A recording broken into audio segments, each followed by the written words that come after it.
Setelah berbulan-bulan pasar finansial dunia terombang-ambing isu tapering dari Bank Sentral Amerika, akhirnya The Fed memastikan tapering dijalankan. Isu apa lagi yang harus kita perhatikan ke depan? Apa saja yang bisa dikoleksi investor di kondisi pasar sekarang ini? Berikut analisis dan tips dari Rudianto, Direktur Panin Asset Management. Nah, jadi kalau saya lihat tapering yang tadinya tidak pasti sekarang menjadi pasti. Dan karena angkanya sesuai ekspektasi pasar, ya sama tidak menimbulkan gejolak. Tapi yang sekarang menjadi perhatian, terutama bagi obligasi adalah inflasi. Karena inflasi di luar negeri sudah tinggi, karena harga komoditas yang naik, harga energi yang naik. Tapi pada saat yang sama di Indonesia, ya inflasi kita masih rendah. Ya kan 1, kan suatu fenomena yang aneh gitu ya.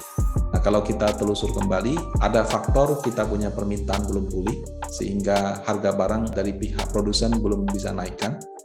Di sisi lain juga ada faktor harga yang dikendalikan pemerintah. Jadi seperti harga BBM, tarif listrik itu belum naik, bahkan malah masih ada subsidi kan karena pandemi kan. Kalau kita bandingkan saja isi bensin Pertamax itu di Pertamina 9.000, di Shell itu 11-12.000. Berarti kan sebetulnya masih ada subsidi dari pemerintah.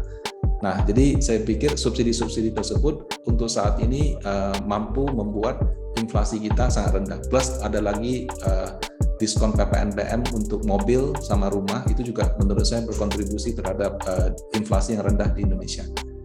Nah, tapi tahun depan apakah subsidi masih terus berlanjut? Ada batasnya juga, dan terus terang kan subsidi BBM itu kan selalu dikritik tidak tepat sasaran. Karena kan yang menikmati itu kan masyarakat yang punya kendaraan. Betul, yang kalau truk-truk memang butuh subsidi. Tapi kalau yang mobil di perkotaan kan ya harusnya kan tidak perlu subsidi di situ. Jadi apabila ada penyesuaian harga terhadap tarif-tarif yang vital seperti BBM, tarif listrik, bisa saja menyebabkan inflasi. Ditambah lagi kalau harga minyak, harga sawit yang terus tinggi, itu kan suka tidak suka akan membuat harga pokok produksi meningkat. Peningkatan harga pokok produksi itu bisa menjadi resiko di tahun depan, ya. Karena inflasi yang lebih tinggi, bisa saja harga terutama obligasi atau reksadana pendapatan tetap itu mengalami challenge. Di tahun depan juga dengan inflasi yang tinggi, bisa saja kebijakan suku bunga berubah. Dari tadi yang longgar, beberapa negara akan mulai mengetatkan. Walaupun itu kejadiannya mungkin belum di tahun ini, mungkin baru tahun depan, mungkin juga 2023. Tapi begitu kebijakan suku bunga berubah, sedikit banyak itu tetap akan berdampak terhadap harga saham, harga obligasi di pasar modal.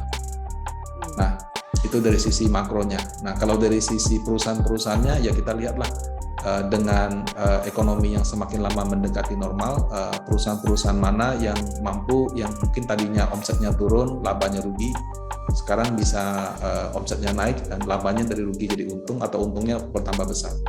Jadi tahun depan menurut saya akan lebih fokus pada kinerja perusahaan lagi. Kalau dulu waktu krisis kan mau perusahaan bagus, perusahaan jelek semuanya dia jual. Nah sekarang pada saat kondisi sudah normal, ya perusahaan yang bagus akan dapat apresiasi, perusahaan yang kinerjanya kurang bagus ya mungkin akan ditinggalkan investor. Nah itu yang mungkin tahun depan ya orang lebih akan fokus pada kinerja atau fundamental daripada perusahaan.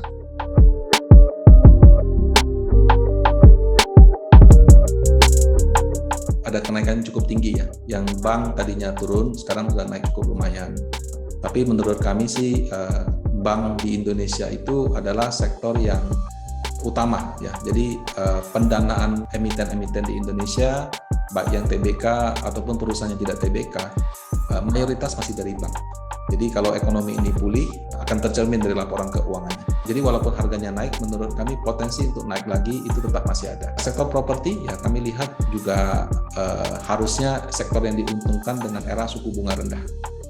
Jadi kalaupun nanti suku bunga naik ya paling gejolaknya ke saham, tapi kan naik kan juga nggak mungkin naik 5%. Paling juga naik 0,5%. Nah, jadi dengan bank yang over liquidity, KPR-nya sekarang sedemikian murahnya, pada saat yang sama ada diskon PPNBM, mungkin juga tahun depan orang ekonominya lebih longgar daripada sekarang, lebih punya dana gitu kan. Harusnya sektor properti itu sangat-sangat diuntungkan. Kalau di Panin Aset sih kami lebih lihatnya per saham, karena kan bisa aja di satu sektor Ada perusahaan yang sudah mahal, ada perusahaan yang masih murah. Perbankan aja, banknya yang utama ada 4, banknya juga ada bank digital, ada bank biasa. Teknologi juga ada yang jualan cloud, ada yang jual laptop. Susah pukul rata, Bu. Sektor ini bagus, sektor ini nggak bagus gitu.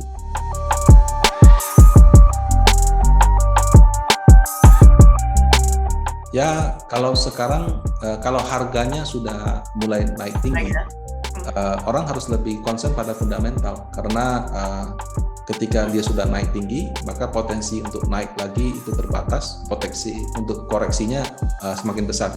Nah, jadi kita harus lebih tajam pada valuasi saham-saham tersebut gitu. Bagaimana dengan rasionya, bagaimana dengan ekspektasi income dia di masa mendatang. Jadi kalau lagi murah, merem aja, semua blue chip kita beli gitu. Toh nanti naik juga ini. Tapi kalau sudah naik cukup tinggi, ya kita harus lebih memperhatikan valuasi-valuasi.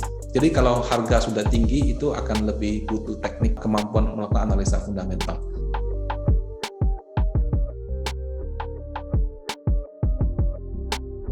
Ya, kalau kita berbicara laporan keuangan, mereka akan menikmati windfall profit lah, atau untung besar, karena ya harga produksi mereka dengan harga jual sekarang selisihnya jauh sekali. Sudah begitu permintaannya tinggi gitu. Jadi mereka akan menikmati profit yang luar biasa, sehingga laporan keuangan untuk kuartal 3, kuartal 4, bahkan mungkin kuartal 1 tahun depan itu masih akan bagus sekali. Yang jadi pertanyaan, apakah kenaikan ini bisa berdampak pada kenaikan harganya?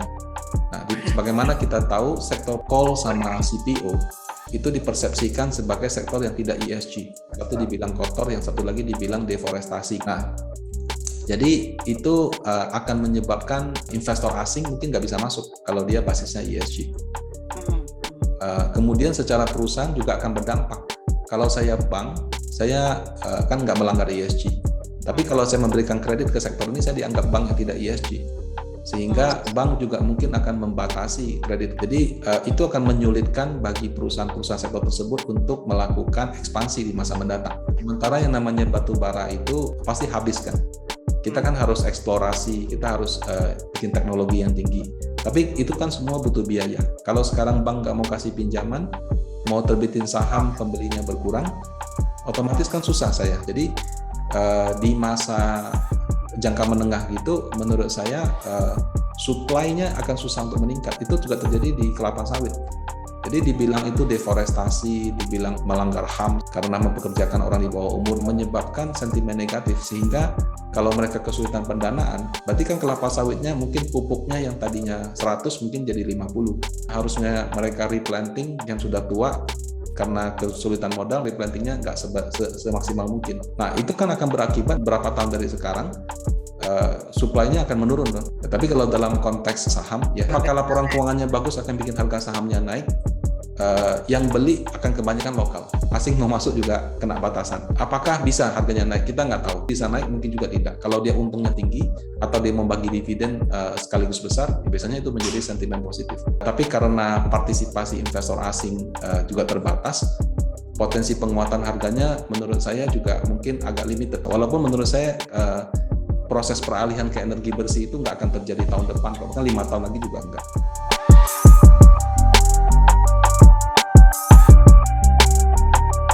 Apakah perusahaan-perusahaan new economy itu semua sudah untung? Belum kan? Cuma kebetulan itu sektor yang hot gitu.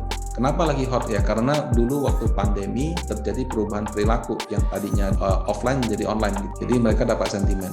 Kemudian orang juga menyamakan antara Indonesia dengan China dan Amerika Serikat, di mana sana-sana kan saham teknologinya juga bagus kan. Tapi saham teknologi di Amerika Serikat sudah untung besar, sementara di kita belum gitu, bahkan mungkin masih rugi. Nah, bahkan nanti Goto ya kita belum lihat laporan keuangannya, apakah sudah untung atau tidak kita nggak tahu. Jadi kalau secara sentimen mungkin ya ada, tapi kalau perusahaannya tidak mampu membukukan keuntungan, atau dia sudah untung tapi nilainya terlalu kecil, sementara orang mengharapkan keuntungannya besar sekali, ya menurut saya valuasi harga yang tinggi itu bisa nggak bertahan. Beda sama di Amerika Serikat, Facebook, Google, Zoom itu untungnya sudah banyak sekali, miliar US dollar gitu. Jadi kita tidak bisa menyamakan hanya karena salah saham teknologi naik.